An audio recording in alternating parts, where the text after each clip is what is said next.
继续来看立法院这礼拜是要排审国民党提案的选罢法的修法，要来有关到罢免的门槛，但是状况无乐观，因为内政委员会目前纳入是5比5，关键就是民众党的未约定，但是伊早就表态反对。民进党阁增加着立委吴秉叡所提出的版本，要求联署的过程要更加严格。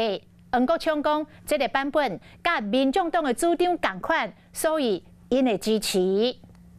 动辄就要以政治性的抱负来提罢免哦，我想这完全是践踏民主。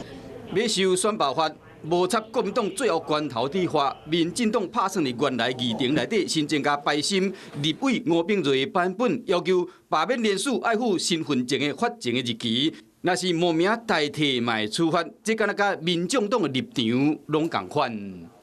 吴委员他所提案修法的方向跟我们的主张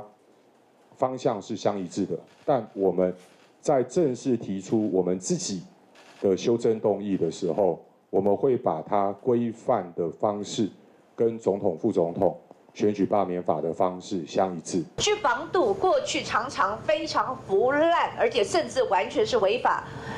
规定的这些联署的名单，所以我觉得这个修法方向，我个人是支持。若要罕见拢支持，无党籍立委高金素梅本来打算伫昨下晡要请假，抑过嘛改变心意，决定要关键看即摆审查法案内政委员会。国民党伫年虽然讲有占多数有6席，抑过高金素梅是做调委，无参加投票。伫甲民进党6比6的情形下，民众党美国顶这票，大家拢想要争取。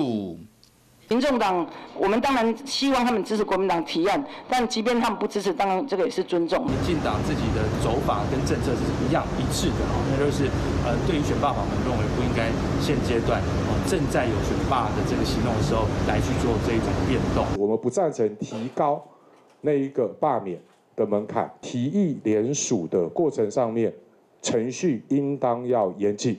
若要无共调，要么对着联署的规范爱搁较严，这种有共识，恐惊最后关头要有变数。Hello， 我是蒋欣梅，想要抢先掌握最及时的新闻资讯吗？赶快订阅、按赞、开启小铃铛，锁定华视新闻 YouTube 频道。